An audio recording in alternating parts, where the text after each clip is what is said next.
You know, niggas gotta get their priorities together. Got their mind on the wrong things, spending their money in the wrong way. Trapaholics, real trap shit. Say you need that car with the rims and a trunk, just like Jim. It's more than life. Yeah. I'm telling you. Talk to him. Say you need that LV bag with the belt and the hat. That's all you got though. It's more than life. Yeah. Talk to him. Real. Say you wanna turn up at the club, like some bottles, impress them girls. It's more than life. Fucking everybody. Yeah. Good evening, everyone, and welcome back to Saints and Appetizers podcast. And who dat? And that wasn't official. That was a real who dat. We weren't having to sideshow it with the MMA. So for just for one more time, seeing how it's been a couple months since we've really had any Saints news. So who dat? All right. So there's a lot to go over here. You know, training camp just started today. I think they've just stopped training camp or just finished training camp just a couple hours ago.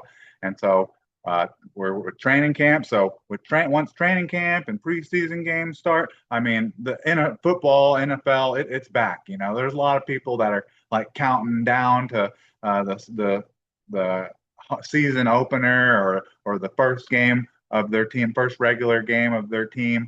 But for me, once you got like highlights coming out of training camp and preseason games up, like it's back. It's injected into me once we get to this point in the season. But there's a lot to go over here with just some contracts and some retirements and injuries and things to go over. But let's just get started with just kind of the obvious here. But anyways, so can I get a menu? And so, I mean, the obvious is this gold jersey I'm wearing here.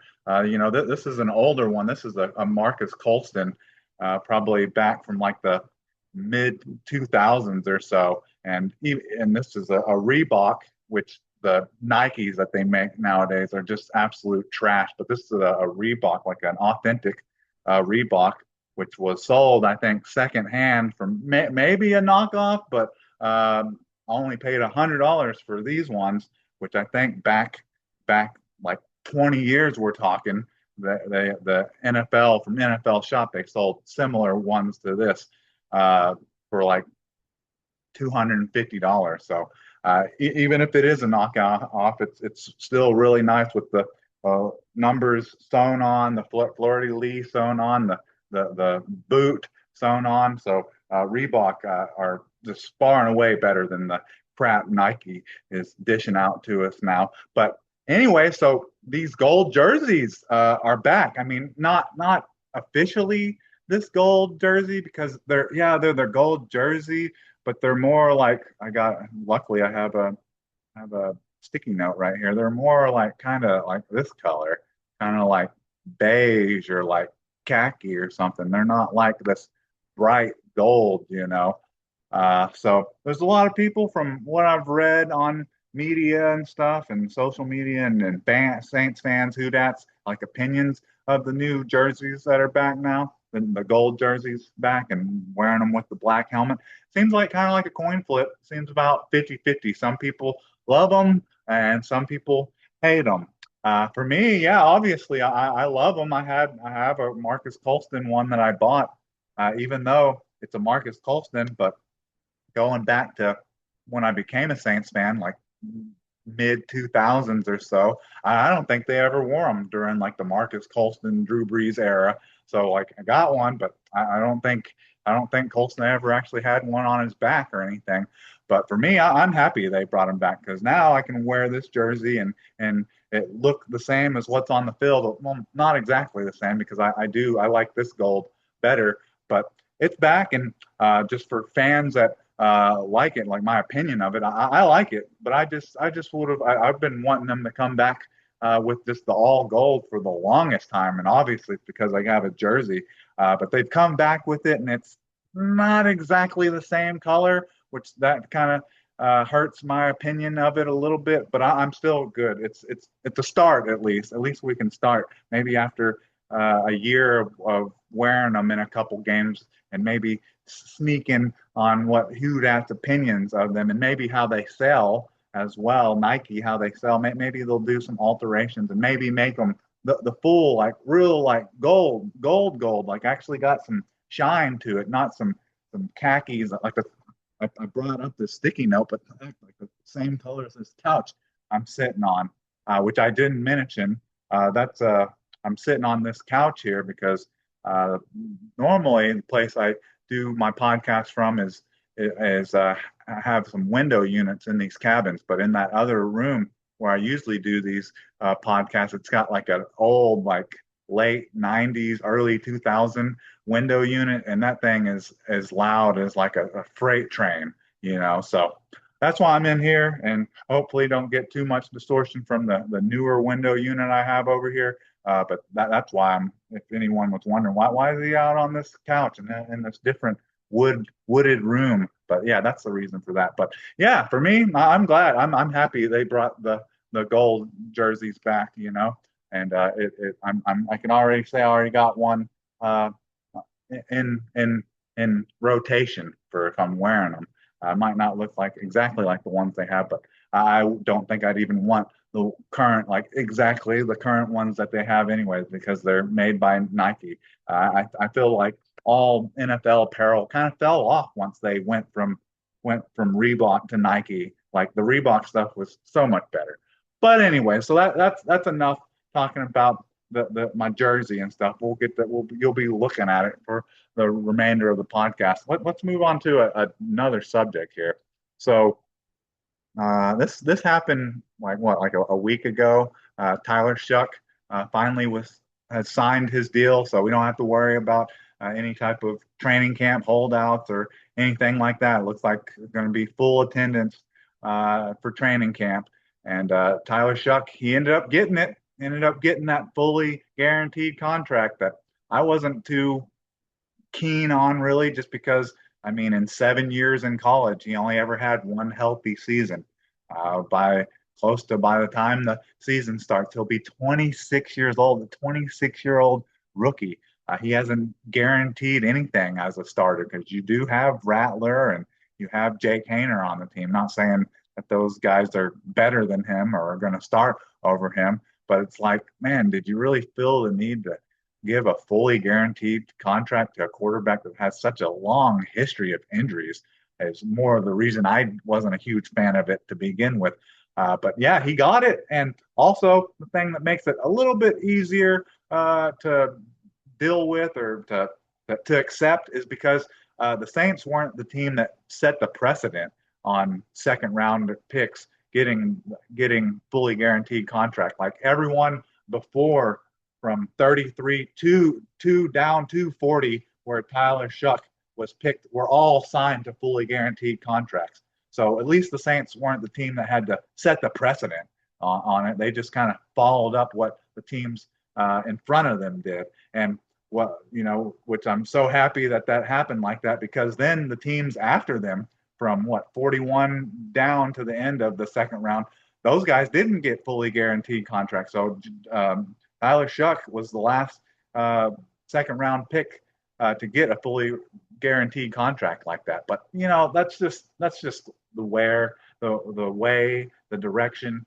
the NFL is moving, and really Tyler Shuck, like a fully guaranteed contract, I think it's like just $11 million or something like that. So it's like that's just pennies to the NFL, because you got the highest paid quarterbacks in the league making like $60 million. So I mean, even if this doesn't work out with Tyler Shuck, he's terrible this year. I mean, it'd be easy to get 11 million of a guaranteed contract off the book that's spread out through what, five years, or at least four, and then it'd just be 4 years. I'm thinking he's a first round pick and you have to pick up the fifth year option. So that's all for 4 years. Like 11 million over 4 years is like that's really nothing, honestly.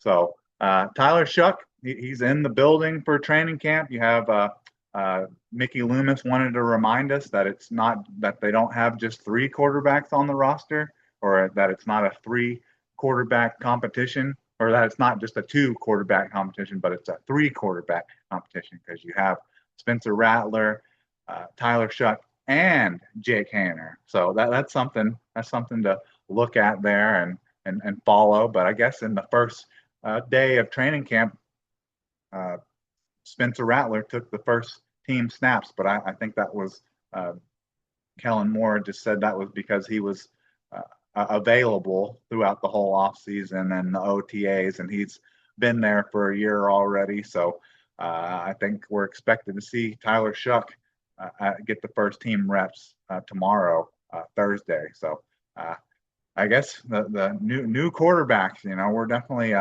moved and far away from the years of Drew Brees now, with guys like Tyler Shuck, Spencer Rattler, and Jake Haener on the contract on the roster. But that's just kind of like with the jerseys and fully guaranteed contracts. That's just kind of the direction we're headed. And so that's training camp. It started not I think the first two training camps of the off season usually end up being like some of the shortest ones, especially in New Orleans, because they started practicing at like 9 o'clock and we're like done by like 11, I guess, because it gets so hot. They can also move inside, but that's training camp. So we got our jerseys, we got the fully guaranteed contract by Tyler Shuck, and then the start of training camp. But so all that stuff is exciting and great, and so happy about. But man, talk about getting hit hard like just the day before training camp. We're having three players retire just before even getting to training camp. One was Jimmy Graham, who didn't even play last year, which I thought he should have played last year. I would have loved for Jimmy Graham to be on the team one more year and see him dunk the football over the goalpost one more time, which I wouldn't even be crying about that too much if if Dennis Allen would have let him score a touchdown in that what was like 40-14 game against the Atlanta Falcons at the end of the 2023 season, and then for some reason didn't bring him back for the 2024 season, even though he had like six catches for like four touchdowns. I just don't know why you don't bring a red zone threat like that back. So that had the tears start running a little bit, seeing Jimmy Graham officially retiring. But I mean, he's got a whole lot more going on than Saints football with him. What he's like kayaking across the Atlantic Ocean and like in Alaska and shit. So I think Jimmy Graham will be just fine with his future endeavors or even just current endeavors. But then the one that hit me just kind of out of nowhere was Tyrann Mathieu retiring. I did not see that coming at all, just because of like the off-season stuff, like the interviews and stuff with him. It sounded like he wanted to play a couple more years, maybe play up until 35, 36 years old, and has that mark of what he's got currently, 36 career interceptions. Thinking he's looking to maybe get four more this season, or maybe two this season, and then two next season, and try to finish his career with 40 interceptions. But yeah, Tyrann Mathieu hanging it up. Just after 3 years with the Saints, I would say they were good years, because he's such a legend. It's great to see Tyrann Mathieu finally. He was able to finish his career in Louisiana and with his home team. And it's just a surprise, really, seeing Tyrann Mathieu retire. And was not expecting that, but hearing some news break and coming out about how he had like a new kid and stuff like that. And I mean, that takes a lot of your attention away, and already being up in his mid 30s, and you hear people talk about how he was like really healthy. You just look at like the stats alone. He played and like started in every game for the Saints last year, but He got knocked out of. It seemed like every other game he was getting knocked out of them with some kind of minor injury, and then he would come and play the next year, next season or next game. He would be back, but then would get knocked out, and yeah, that was rough. But yeah, it's sad.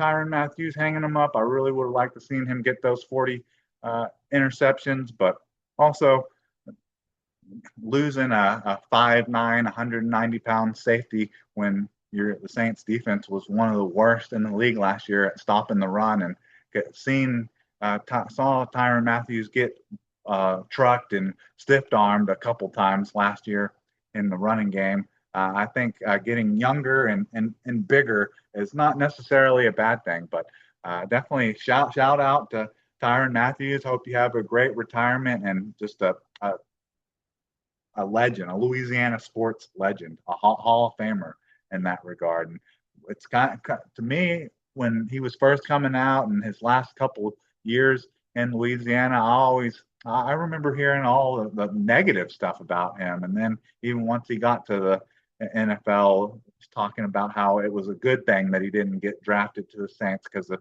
his family members and the trouble that he would possibly get into if he played in his hometown, which is just odd because I mean that's where he went to college at. But yeah, you just never really hear anyone bring up the negative stuff. Maybe it's just all fabricated, by the media back then. But yeah, Tyrann Mathieu, you don't hear anything negative about him now. He was just a young, wild kid back then. But yeah, so yeah, you got Jimmy Graham, Tyrann Mathieu. So Jimmy Graham, a tight end. I know he didn't play for him last year, but maybe would have been a possible option if he didn't put in the official retirement. And then Tyrann Mathieu retires. That makes you a little bit opens up a little bit of a need for safety, which we'll get into that real quick. I think the Saints maybe have already taken care of that. But then just completely, like I said, the Tyrann Mathieu one surprised me and came out of nowhere. But this one came out of nowhere. The 25-year-old tight end, Dallin Holker, retires. And just from like news reports or his thank you, he gave a thank you to the Saints even before Anthony Davis. Sounded like he was having some family problems, family issues, or something like that. So the Saints hurting that tight end, and it doesn't end with just Dallin Holker's retirement. You also the Saints, which this is really no surprise, but you have Taysom Hill and Foster Monroe starting training camp on the PUP list, the physically unable to perform list. So, yeah, so the Saints have opened with all of that. Dallin Holker, no possible free agent Jimmy Graham, Taysom Hill, Foster Monroe injured. Seems like the Saints may have an opening or a need for a tight end, and there's some on the market. The most notable one that I think was a former first-round pick of the Seattle Seahawks. He was either a first or a second-round pick of the Seattle Seahawks. Noah Fant could possibly be an option, and he had similar numbers to Juwan Johnson. I'm not real sure if he's a better blocker than Juwan Johnson, but they had similar numbers in the receiving game. Both of them had like around 50 catches and 500 yards. So that would be similar, but that would be a good get because you don't have Dallin Holker, Taysom Hill, or Foster Monroe. Hell, the only real tight end that I know of just off the top of my head is I guess your starter, Juwan Johnson, right now, and he's not like 100% reliable. He has his off days and is injured sometimes as well. So I feel like you definitely need to fill that spot with a little bit more depth. But speaking of needing to fill a spot, this is kind of maybe like the last thing we'll go over here. So we lose Tyrann Mathieu to retirement, which I'm happy he was able to go out on his own terms and didn't have like some like devastating injury this season, which would have kind of just like forced him out, which felt like that was kind of leading up to what was going to happen eventually with like what I was saying, how it seemed like every other game he was getting knocked out of the game due to getting trucked or ran over or too hard of a collision for a guy in his mid 30s that's, like I said, 5'9", 190 pounds. The Saints having issues in stopping the run. May need to get younger and bigger at the position anyways, but man, the Saints quick with the signing of at least depth or possibly a replacement for for Tyrann Matthews. And man, this is a player. If you're just going off of stats and age and draft position, you're thinking like, how is this player still available in free agency? And it's Julian Blackmon, who's been like the last, pretty much, yeah, like the last 5 seasons with the Indianapolis Colts has been their starter. I guess possibly the reason why he's still available is I guess he's had some injury issues throughout his career. I guess in 2021 he had a ruptured Achilles, and then I think through a good portion of last year, even though he only missed one game, he was dealing with a torn labrum, a labrum issue. So he's wearing one of those big straps that holds your basically holds your shoulder together. He was wearing one of those rigs like all season last year. But if you're just going off of stats, just these last 2 seasons had some ridiculously good stats. So the 2023 season, he played in 15 games, had 4 interceptions, return with 38 return yards, with a long of 25, 8 pass deflections, 2 fumble recoveries with 2 yards returned, 88 tackles with 88 combined tackles, 65 solo, 32, 30, 20, 23 assists, 5 tackles for loss, and a quarterback hit. And then in 2024, and this is the season where he had to have the big rig on to keep his shoulder together due to the labrum issue. He had started 16 games, so I guess he only missed one game due to the shoulder. Had 3 interceptions with 27 return yards, with a long of 17, 4 pass deflections, a fumble recovery, half a sack, 86 combined tackles, 62 solo, 64 assists, and 1 tackle for loss. So if you're just going off of age, where draft capital, stats, and things like that, you're just wondering like, well, how is this guy still available? So yeah, when I first saw the Julian Blackmon signing, I was pretty pumped about it. Besides, I guess the injuries, and I guess there's some analytics out there with from last year where he where when targeted by quarterbacks, he allows like 100 or 101 quarterback rating. But I feel like that's kind of a hard stat to like statistic analytic to like absolutely like positively know like that's who was targeted, because he's a safety. It seems like it's easier to say that they're targeting a corner in like man-to-man coverage or in a zone coverage.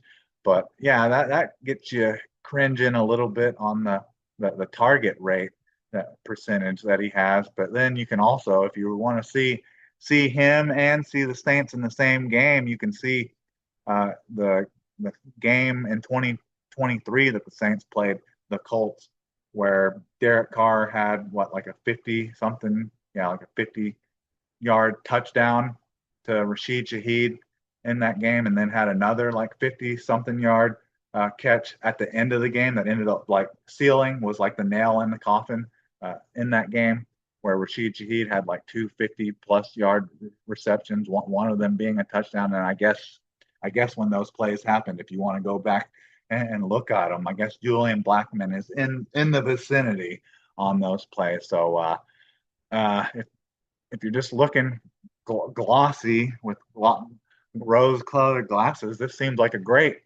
signing. But honestly, I guess we really won't know until, I guess, maybe if it starts in the first preseason, or maybe just the first regular season, or hopefully it doesn't happen. But I guess maybe the first injury report is possibly how we'll know how we really need to feel about Julian Blackman. But anyways, that's just the first day or day before all this stuff, all this news came out the day before, the first day before training camp, and then now it's the first day of training camp, which is June 23rd, 2025. So the season is it's coming in hot. The Hall of Fame game is just what, just 8 days away. So football is back, and it's been back for me. Once they are just about to start training camp and all that business, they do a good job of making the offseason not quite so bad, seeing how they make such a spectacle of the combine and the draft and the free agency and now training camp and preseason. So we're back. I'm glad to be wearing our colors, and they'll be wearing them too, even though I think they need to add some shine or some brightness to them. But we are back officially. We don't have to have a two-part hoot at just for Dustin Poirier, who wasn't able to bring home the win for his retirement. But still, we love Dustin Poirier, hometown favorite, hometown legend, one probably about the only MMA legend for Louisiana. But anyways, there will be more news flooding in shortly, I'm sure. But who dat? And can I get a check, please?